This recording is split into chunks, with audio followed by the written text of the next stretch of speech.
নমস্কার আমার extended family.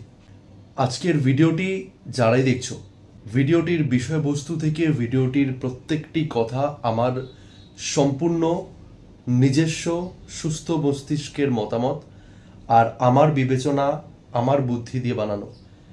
এই ভিডিওটি কোনো রকম জাত পাত ধর্ম কাউকে বা কারোর সেন্টিমেন্টকে খোঁচা দেওয়ার জন্য, আঘাত করার জন্য নয়। বর্তমান পশ্চিমবঙ্গের পরিস্থিতি নিয়ে, পশ্চিমবঙ্গবাসীর ভাবাবেগ নিয়ে যে ঘটনা, যে কথাগুলো আমার মনে হয়েছে আমার ভিডিওর মাধ্যমে তোমাদের কাছে পৌঁছে দেওয়ার জন্য এই ভিডিওটি আজ বানানো হচ্ছে। তাই আশা করি ভিডিওটি তোমাদের ভালো লাগবে, আর ভালো লাগলে লাইক করতে, শেয়ার করতে আর কমেন্ট করতে ভুলো না। আর যদি এগুলো কিছুই না করো, প্লিজ নিজেদের মন গড়া আর নিজেদের পছন্দের রঙে ভিডিওটিকে রাঙিয়ে কোনো জাতপাত ধর্মকে আঘাত করার জন্য এই ভিডিওটিকে নিও না। তাই আর কথা না বাড়িয়ে আজকে ভিডিওটি শুরু করছি।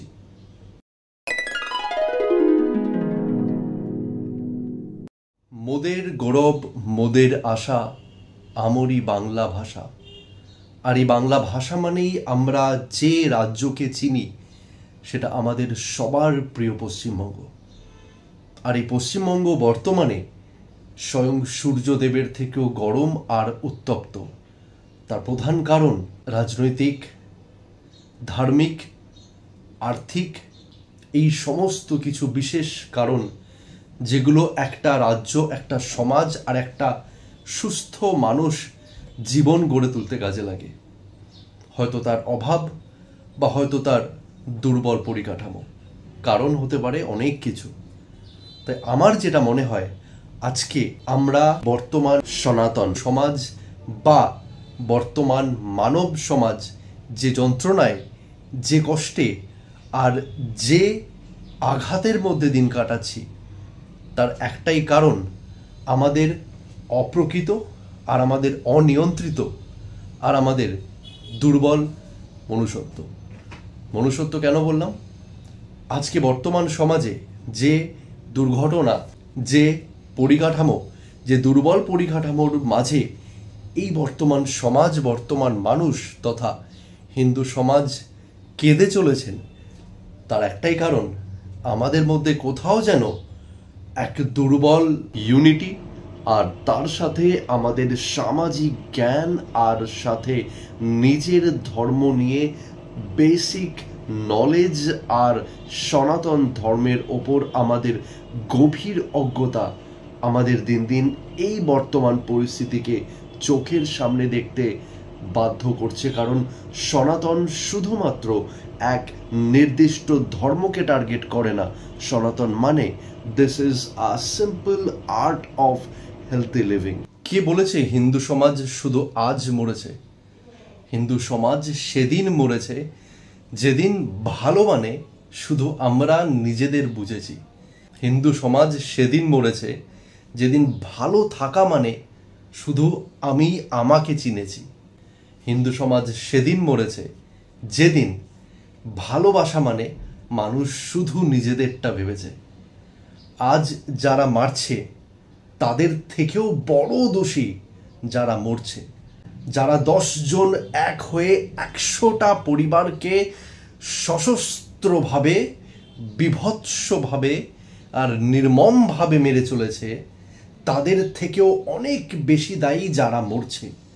কারণ 10 জন মিলে যখন 100টা পরিবারকে ভয়ে বিভৎস করে তুলেছে, তখন একটা পরিবারের মৃত্যু দেখে বাকি 99টা পরিবার দৌড়ে চলে যাচ্ছে।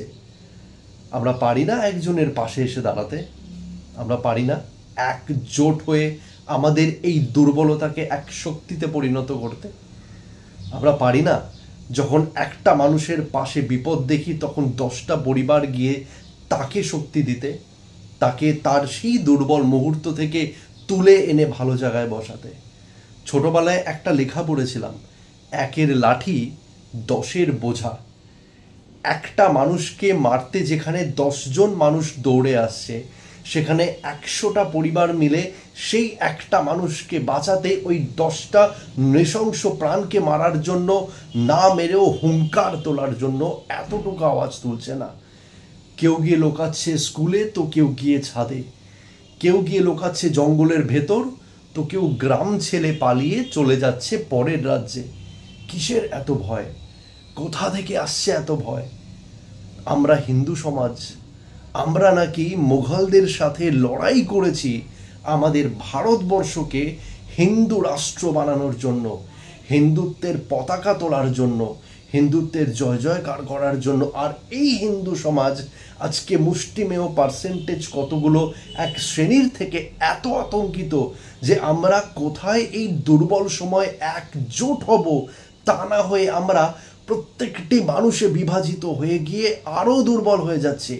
হিন্দু সমাজ সেদিন মরেছে যেদিন হিন্দু সমাজ ভয় পেয়ে পালিয়ে গেছে। পুরনো দিন থেকে ইতিহাস সাক্ষী আছে, যাদের কাছে পাওয়ার আর যাদের হাতে অস্ত্র তারাই জিতেছে, কারণ তাদের দেখে সামনের মানুষ ভয় পেয়ে পালিয়ে গেছে। ইতিহাস সাক্ষী আছে, জিতেছে তারা, জিতিয়েছে সেই হিন্দু সমাজ যারা অস্ত্রহীন হয়েও, যারা শুধুমাত্র মনের বলে সেই হাজারো অস্ত্রের সামনে রুখে দাঁড়িয়েছেন। আমি জানি না ছাবা সিনেমাটা কতজন দেখেছেন। ছাবা সিনেমাতে ছাবার একটা ছোট্ট ডায়লগ আছে, যখন তাকে মারার জন্য ঔরঙ্গজেব চারিদিক থেকে তার গোপন ডেরাটিকেও ঘিরে ফেলে, তখন সবাই বলেছিলেন ছাবাকে এখান থেকে গা ঢাকা দিয়ে চলে যাওয়ার জন্য, কারণ মুঘল তাদের ছাড়বে না, কারণ ঔরঙ্গজেব তাদের ছাড়বে না। তাকে ছাড়বে না, তার পরিবারকে ছাড়বে না। তখন শুধুমাত্র এই বর্তমান মুর্শিদাবাদের মতোই ঠিক পরিস্থিতিতে, বরং তার থেকে আরও ভয়ানক পরিস্থিতিতে, কারণ আজ কিছু পার্সেন্টেজ মানুষ মুর্শিদাবাদের হিন্দু সমাজকে যেভাবে আতঙ্কিত করে তুলেছে, সেই জায়গায় দাঁড়িয়ে হাজারো লোক বল, অস্ত্র বল নিয়ে যখন ছাবাকে অ্যাটাক করতে এসেছিল ঔরঙ্গজেব, তখন ছাবা একটাই কথা বলেছিল, আমি একা তো কি হয়েছে, যতক্ষণ গায়ে শেষ রক্ত থাকবে এই যুদ্ধক্ষেত্র থেকে পালানো কোনো যোদ্ধার যুদ্ধনীতিতে লেখা নেই।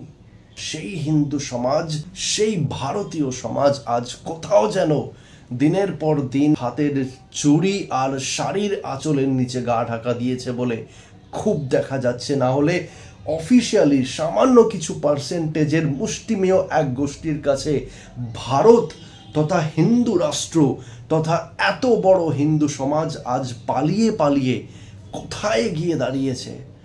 আজ এই হিন্দু সমাজ, আজই বাংলা বাঙালি শুধুমাত্র সারা দেশ থেকে পালাতে পালাতে পালাতে এই ছোট্ট রাজ্য পশ্চিমবঙ্গে এসে গা ঢাকা নিয়েছে। আর আজ তারা সেখান থেকেও পালিয়ে যেতে পারলে যেন হাঁপ ছেড়ে বাঁচে। এই আমাদের বর্তমান সমাজ, এই আমরা হিন্দু, আর এই আমাদের হিন্দুত্বের লড়াই। আর এই আমরাই রোজ রোজ ভিডিওতে লাইক করি, ভিডিও বানাই যে আমরা হিন্দু রাষ্ট্র করব, আমরা হিন্দুত্বের জয় জয় করব, আমরা সনাতন ধর্মের ঝান্ডা লহরাবো। কোথা থেকে আমরা এই ঝান্ডাটা গাড়বো যদি হিন্দুই না বেঁচে থাকে? আর হিন্দু ততদিন বাঁচবে না যতদিন না পর্যন্ত হিন্দুরা মুখ ফিরে দাঁড়াবে, যতদিন না পর্যন্ত হিন্দুরা মুখ ঘুরিয়ে দাঁড়িয়ে সেই প্রথম হুঙ্কারটা দেবে। হিন্দুরা ততদিন বাঁচবে না যতদিন না ওই অস্ত্রের, ওই কাটারির সামনে একটি বার ঘুরে দাঁড়াবে। কোথায় আমাদের সাহস গিয়ে লুকিয়েছে? কোথায় আমাদের শিক্ষা, কোথায় আমাদের সংস্কৃতি গিয়ে লুকিয়েছে? এখন মোবাইল খোলা যায় না, মোবাইল খুললে সারা দেশ তথা পশ্চিমবঙ্গের হিন্দুদের নিরীহ আর অসহায়তার চেহারা ছাড়া আর কিচ্ছু দেখা যায় না। যে জায়গায় দাঁড়িয়ে এই হিন্দু সমাজ একদিন ইতিহাস লিখেছিলেন, সেই জায়গায় আজ আমরা মুখ লুকিয়ে দিনের পর দিন বাঁচছি সামান্য কিছু মুষ্টিমেয় সমাজের থেকে ভয়ে। মাফ করবেন, আজকে খুব লজ্জা লাগছে এই ভিডিওটি বানাতে, খুব অসহায় লাগছে নিজেদের তথা হিন্দু সমাজকে আয়নার সামনে এত দুর্বলভাবে দেখতে। শুধু বুঝতে পারছি না কোথায় গেল আমাদের শিবাজি সম্ভাজি মহারাজের সেই হুঙ্কার, কোথায় গেল আমাদের ঝাঁসির রানী লক্ষ্মীবাইয়ের সেই গরম রক্ত, কোথায় গেল ছত্রপতি শিবাজি, বাজিরাও মস্তানির মতো যোদ্ধাদের, হিন্দু যোদ্ধাদের দেখা স্বপ্নের হিন্দু সমাজ। তাই ভিডিওটি শেষ করার আগে কিছু ছোট্ট কথা দিয়ে আজ ভিডিওটির শেষ পর্বে। এই লড়াই ততদিন চলবে যতদিন না পর্যন্ত আমরা নিজেদেরকে ভালো করে জানছি, আমরা আমাদের ধর্ম, আমরা আমাদের সংস্কৃতি আর এই সনাতনকে ঠিকভাবে জানছি। কারণ আজ আপনি তথা আমরা সকলে যে বিষয়ের ওপর আজ আমাদের জ্ঞান খুব স্বল্প, খুব সামান্য, আর যে বিষয়ের ওপর আমরা ভীষণভাবে অজ্ঞ থাকব, সেই বিষয়কে নিজের মতো রূপ দান করে সামনের মানুষের আমাদেরকে ভয় দেখানোটা ততটাই সামান্য ব্যাপার। তাই আজকের এই লড়াই কোনো হিন্দু, কোনো মুসলিম, কোনো শিখ, সাই, বৌদ্ধ কোনো ধর্মের নয়, কিছু অজ্ঞ আর কিছু অশিক্ষিত মানুষের মধ্যে। আজকের এই যুদ্ধ কিছু ভীত আর কিছু সাহসী মানুষের মধ্যে। কোনো জাত, কোনো পাত, কোনো ধর্ম কারোর মধ্যে আজকের এই যুদ্ধ নয়। তাই আজ এই হিন্দু সমাজ যতদিন না এক হবে, একজোট হবে, একে অপরের পাশে গিয়ে দাঁড়াবে, যতদিন না আমরা একসাথে অপরের ভালো খারাপ সব কিছু নিয়ে এক সমাজের মধ্যে বাঁচতে শিখব, ততদিন এই হিন্দু সমাজ তথা আগামী দিনে সমস্ত ধর্ম দিনে দিনে আরও দুর্বল হয়ে পড়তেই পারে। কারণ 10-এর লাঠি সব সময়ে একজনের বোঝা হয়। কারণ ইতিহাস সাক্ষী আছে, রুল তারাই করে গেছে যাদের কাছে পাওয়ার আছে, আর পাওয়ার তাদের কাছেই থাকে যারা নিজেদেরকে শক্তিশালী, মানসিক শক্তিশালী বলে মনে করে। আর এই পাওয়ার তাদেরই থাকে যারা তার সামনের মানুষের কাছে নিজেদেরকে শক্তিশালী প্রমাণ করতে পারে, আর সামনের মানুষদের যত ভয় পাওয়াতে পারে। কারণ 100 জনের মনের ভেতরের ভয় একজনকে সবার মাঝে রাজা করে দাঁড় করিয়ে তোলে, আর সেই 100 জন মানুষের মনের শক্তি সেই রাজাকে, সেই রানীকে এক রাতের মধ্যে উল্টাতেও পারে। তাই আজ থেকে আপনি ভয় বাঁচবেন না, প্রতিবাদ করবেন না, রুখে দাঁড়াবেন, নাকি সারা পরিবারের মানুষের জীবন দিয়ে এই সমাজের বুকে নিজের ধর্মকে বিলুপ্তির পথে নিয়ে যাবেন, সেটা আমাদের আপনাদের ওপর। তাই এটা সময় এক হয়ে বাঁচার জন্য, এটা সময় সবার হয়ে বাঁচার জন্য, এটা সময় এক জোট বাঁধার জন্য। তাই আজ থেকে যখন রাস্তায় বেরোবেন, কোনো সামনের মানুষ সে কোন ঘর থেকে আসছে, সে কোথায় কাজ করে, সে কত স্যালারি পায়, সে কে আছে, এই সমস্ত বায়োডাটার মধ্যে না গিয়ে একটাই পরিচয় বাঁচুন যে সামনের মানুষটা একজন হিন্দু, আর একজন হিন্দু মানেই আরেক হিন্দুর ভাই। তাই নিজেদের আইডেন্টিটি শুধুমাত্র এবার আধার কার্ডে লুকিয়ে না রেখে, আধার কার্ডে বন্দি না রেখে এক সনাতনী পরিবারের মতো বাঁচুন। সামনের মানুষ হিন্দু মানে সে আপনার পরিবার, তার ভালো থাকার, সুস্থ থাকার রেসপন্সিবিলিটি আপনার। কারণ আপনার চিন্তা, আপনার ভাবনা আপনার পরিবারের চিন্তা শক্তি, আর সেই চিন্তা শক্তি আনে মানসিক বল, আর সেই মানসিক বল নিয়ে আসে জয়, আমাদের সনাতন তথা আমাদের হিন্দু সমাজের জয়। তাই আপনি এই ভিডিওটিকে কিভাবে নেবেন আর আপনার জীবনের মানে কিভাবে বদলাবেন, সেই ক্ষমতা, সেই শক্তি, সেটা সম্পূর্ণ আপনার। আর কিভাবে ঘুরে দাঁড়াবেন, কিভাবে আপনি নিজের আত্মরক্ষা করবেন, আর আপনি একার আত্মরক্ষা মানে আপনার হিন্দু সমাজের জন্য একজন অন্তত রুখে দাঁড়ানো। কে বলতে পারে আপনার একজনে রুখে দাঁড়ানো থেকে আরো বাকি 10 জন সেই সাহসটা পাবে না? আর সেই 10 জন যদি একবার রুখে দাঁড়ায়, পুরো হিন্দু সমাজ আপনার সাথ দেবে না, কে বলতে পারে সেটা? তাই আমি অনুরোধ করছি, আজ থেকে ভয় বেচেন না, আজ থেকে একটু ভয় পাইয়ে বাঁচুন। চেষ্টা আমরাই করতে পারি, শুরু আমাদেরই করতে হবে। কারণ বেঁচে থাকার লড়াইটা, অস্তিত্ব বজায় রাখার লড়াইটা আমাদের।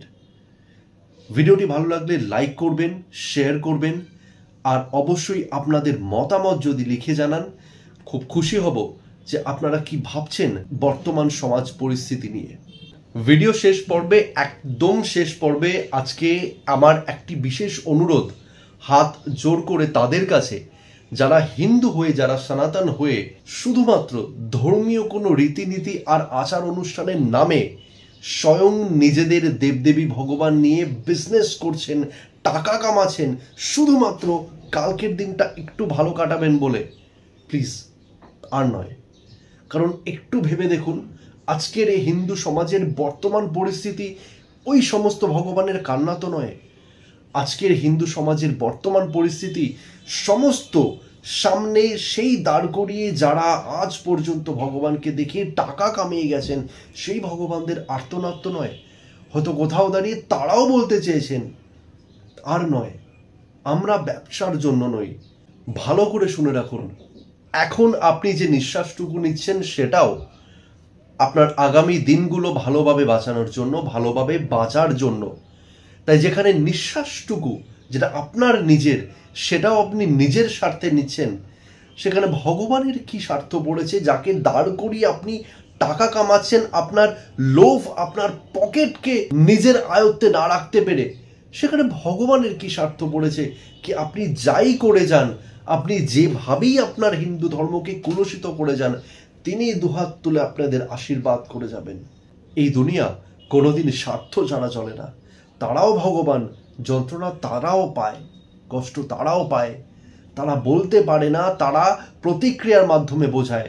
তাই এই বর্তমান সমাজ যদি আজ আমাদের সমস্ত হিন্দু ধর্মের চোখ না খুলেছে, যদি সেই পাষণ্ড ব্যবসাদারী সমাজ, সেই ব্যবসাদারী কিছু মানুষের মনকে আজও চেঞ্জ না করেছে, তাহলে আর দূর নয়, আর দেরি নয়, যেখানে সমস্ত হিন্দু সমাজ তথা হিন্দু ধর্ম এই ভগবানের কোপ, ভগবানের অভিশাপে শেষ হয়ে যাবে।